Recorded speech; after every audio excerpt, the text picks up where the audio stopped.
Hey friends, Grant from Gunspot here for the ArmoryLife.com. In today's video, we're going to be reviewing the Trijicon Credo HX in 1-4 power.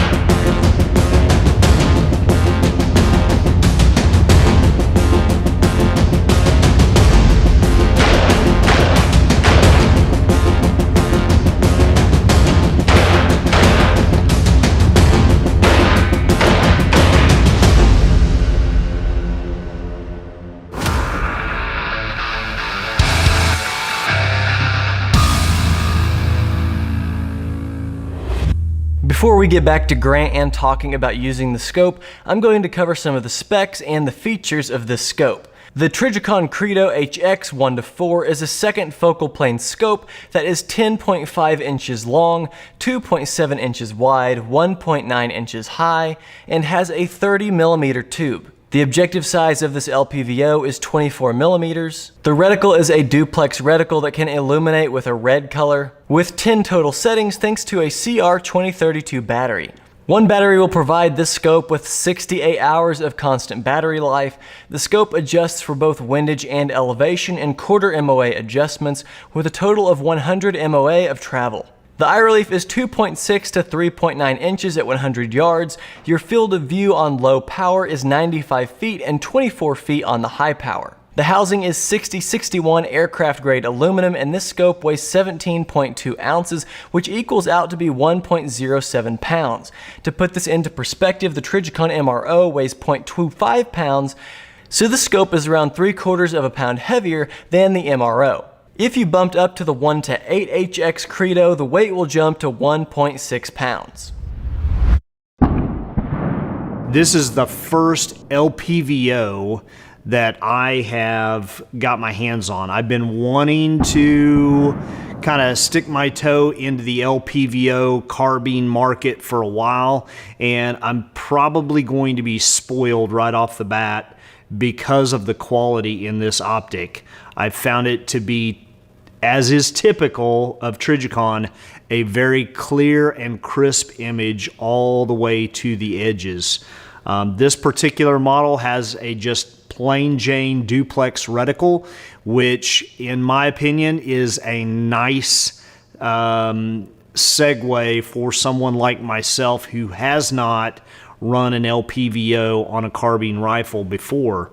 Of course, we're running it in Badger Ordnance C1 mounts, which are fantastic, and I really like the versatility in that mount, allowing me that still functional red dot close at hand. So I've got my safety blanket, so to speak, but the adjustments on the optic are great. I like how you can zero out your knobs after you've zeroed the optic.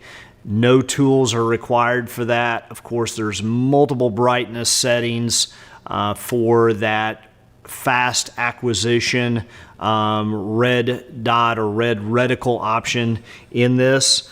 It's been a delight so far in getting me used to LPVO. So a couple of the concerns that I had in picking up an LPVO was, of course, would I be sacrificing speed because of the time that it took me to get good eye relief? And I really haven't noticed that being a problem as of yet.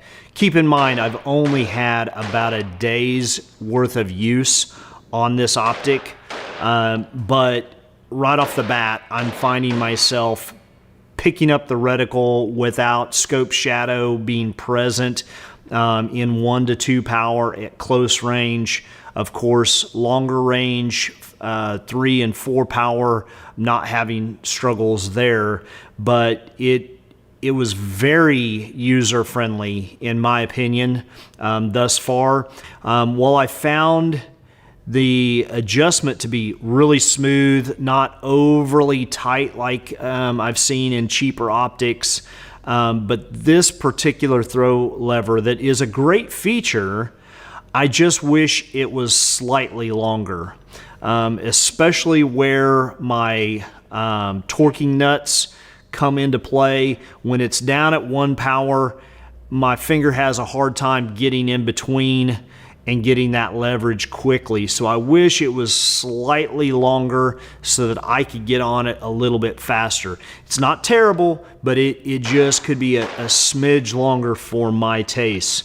But like I said, that's not too terribly bad for you know, something like this, a big change. I was expecting the learning curve of LPVO to be quite a bit more difficult than what it was. I was, within a couple hours, I was noticing improvement in my technique and ability to deploy it how I deploy a red dot. So fantastic piece of equipment. I have no doubt it's durable. That said, I haven't you know, unbolted it and chucked it across the field to see if it will stand up to that. But Trijicon is known for its robustness in whether it be the RMR, you know, rugged, you know, pieces of equipment. So all in all, very pleased with the Credo. I think you would be as well if you're looking for an LPVO.